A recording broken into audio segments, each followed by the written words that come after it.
Yeah, terrified of tech and like, you know, like what's this dude? Like freaking out. The new Luddites.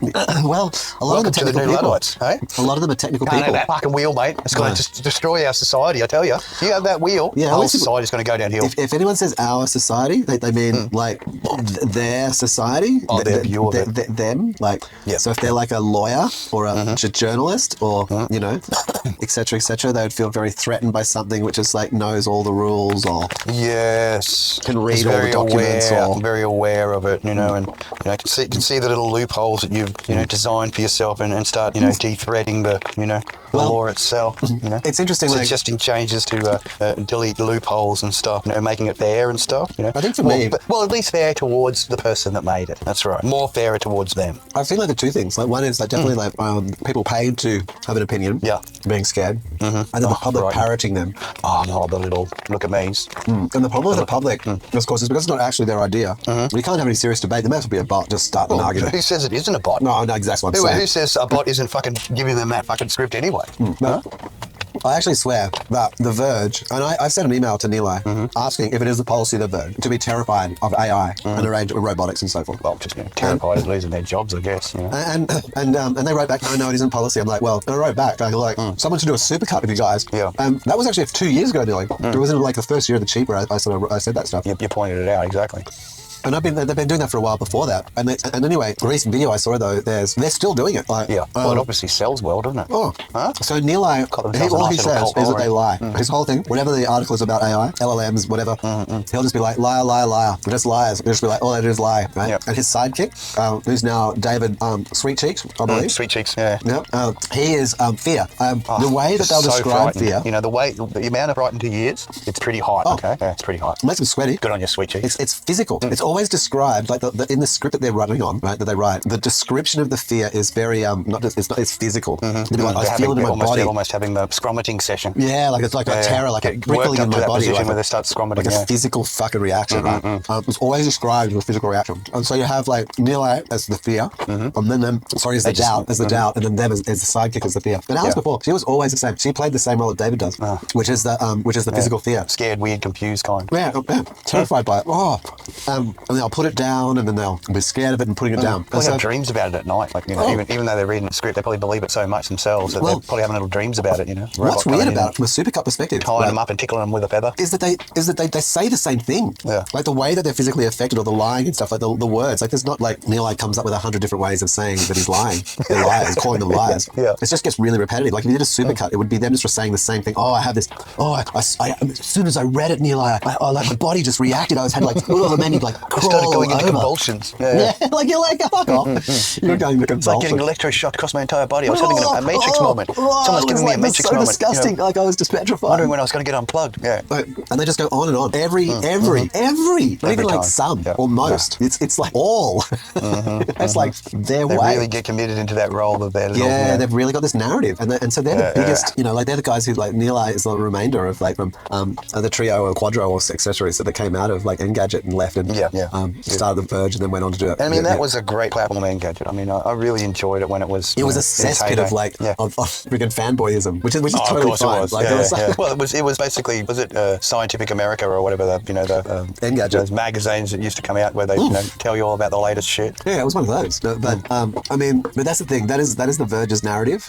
It's like the waveform and MKBHD has a slightly different take. It's approach like to it. Yeah, but there's this very much people hold these narratives and they pitch them as their little wagons that they've attached themselves to. Paint it red, make it goes faster. Yeah, totally. Fuck it out. Yeah, and then you get the public then, and then they just parrot. Now the reason why Nilay, to my mind, like talks so much about like the how much they lie is because his background is in law, and so he's just tripping on himself. Cross-examination. Everyone's wrong. Okay, there is no one without fault. You know. So if it came down to he who casts the first stone have no fault, there'd no one to be throwing any stones. And these emperors of like the way of being, the way we relate to tech, I think they've got a lot to. I don't know to answer for is not what I mean, but they've got. I think a bit of true fact checking and not responsibility, taking emotional responses to If that is what if Nilay and David and Alex and these other people believe that it is responsible of them to make the public fearful and doubting of something they're uncertain of, and just have a perfect FUD matrix for more reason than their clickbait,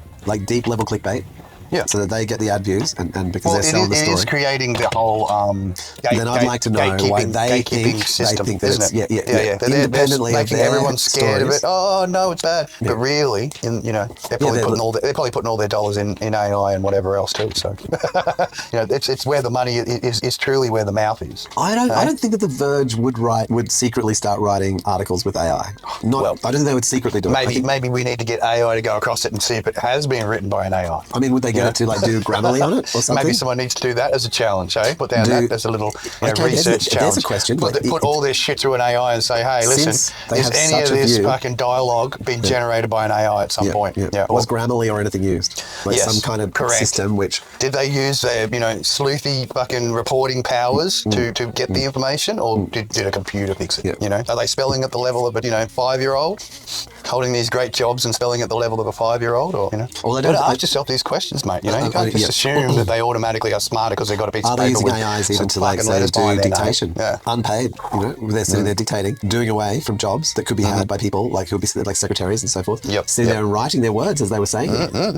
But that got as soon as the dictaphone came out, mate, and always listening. I mean, they got those badges now, so you just wear a badge and it's just always listening. This is indeed the truth. So that what level does The Verge protect itself from the fear and the lies of having their whole thing taken over and becoming an AI program? Taken over. They're terrified. I'm sure AI can do fear better than you can. Yeah, look, I think you have to sort of particularly train an AI to get into full fear matting. Do a brain dump on the Verge crew, mate.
Talk is cheap, real fucking cheap, and the rest just squawk.